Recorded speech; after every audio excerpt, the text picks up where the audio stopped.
Welcome to Woodland Power Products. This short video will show you how to install the collector unit onto the Cyclone Rake chassis.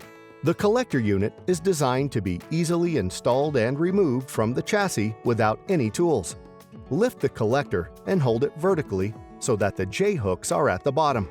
Lower the J-hooks onto the round tubes of the hinge blocks at the back of the chassis.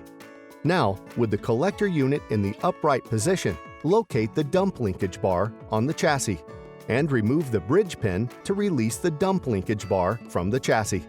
Then attach the dump linkage bar onto the large dump stud on the underside of the collector frame.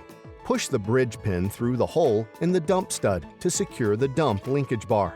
Fasten any loose Velcro straps that secure the collector bag to the frame. Finally, lower the collector unit by moving the slider bracket up to release the lock.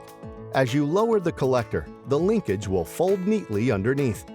Now let's move on to installing the engine.